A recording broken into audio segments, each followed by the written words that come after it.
Well, it was recently revealed on Wikipedia that it lists the gray zone as what's now called a deprecated source, where a big stop sign in hand comes up if anybody tries to list the gray zone as a source in order to prove a statement made on a Wikipedia page.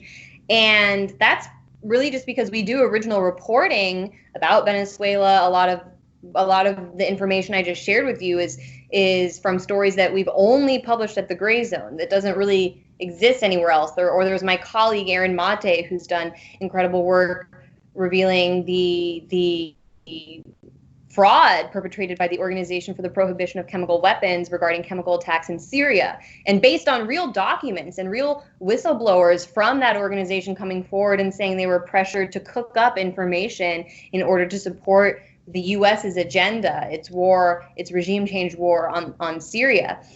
And so if someone wants to make the case that that's just a fact and that this is said by whistleblowers who said it to the Gray Zone, and here's a link to a story proving it with the documents and with comments from sources within the OPCW, Wikipedia doesn't allow it, or it puts up a marker to make people question that information. Or if I wanted to, or if someone wanted to use my articles about, if someone wanted to use my articles about Ricardo Hausmann or José Ignacio Hernández or Carlos Vecchio in order to write on their Wikipedia pages that they were involved in massive corruption or were former lawyers representing ExxonMobil in Venezuela and then link to a Gray Zone story, the same problem, the same issue comes up. And that's just because that information that we're putting out of the Gray Zone is threatening to the mainstream narrative, to the Wikipedia narrative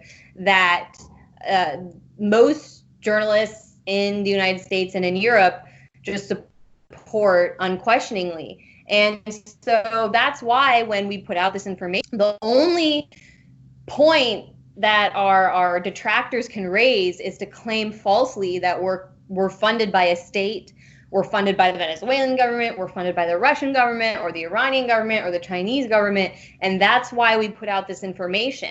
They don't ever say, well, this is false, this is not a fact, it's not true that these whistleblowers stepped forward, it's not true that Carlos Vecchio worked on behalf of Exxon, it's not true that José Ignacio Hernández crafted a legal strategy in order to benefit corporations suing Venezuela in court. They can't argue on those facts, and so they just have to make up false lies and information about us. It's not true. We don't accept money from states, and that's because it's the only point people could raise to invalidate our work. And so we just let our articles and our reporting speak for itself. And even though there's this massive campaign to delegitimize us in the mainstream, I also find that we're constantly growing in support.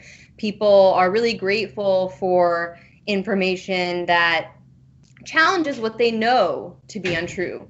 When Trump came forward and said CNN is fake news and the Washington Post and the New York Times fake news, it resonated with the average person because I think they were tired of being lied to and feeling as though they're being manipulated by the media.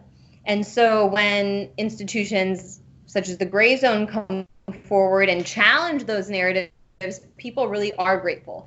And so I'm not as worried. It's unjust that these institutions like Wikipedia or Facebook can try and delegitimize us, but I'm not looking for their approval. I'm looking for the approval of the average person in this country and around the world. And they keep coming out of the woodwork. They're always showing their faces and showing their support. And so that encourages me. I know that our friends at Mafic Media, I believe is actually how it's pronounced. My friend Rania Kalik, she just tweeted today that they're actually challenging some of the actions Facebook has taken against their media outlet In the Now, which is just unfair. They use a very just wild way standards in order to really suppress their content on Facebook and label it as Russian-funded media, even though they're not only Russian-funded, they receive money from private outlets or corporations as well. So it's just a way of delegitimizing any voice that comes out and challenges the mainstream narrative. But I'm glad that they're fighting back at Mafic. Sorry if you can cut that. I'm glad that they're fighting back at Mafic. And we at the Grayzone will just, again, continue to let our reporting speak for itself and look to our own networks and our own people in order to validate us. We don't need Wikipedia or Facebook to tell us that we're true. The people themselves are actually what I think is going to do that. Thank you very much for the interview, Anya. Thanks for inviting me, Slava. I wish you all best for your work. And thank you, you too.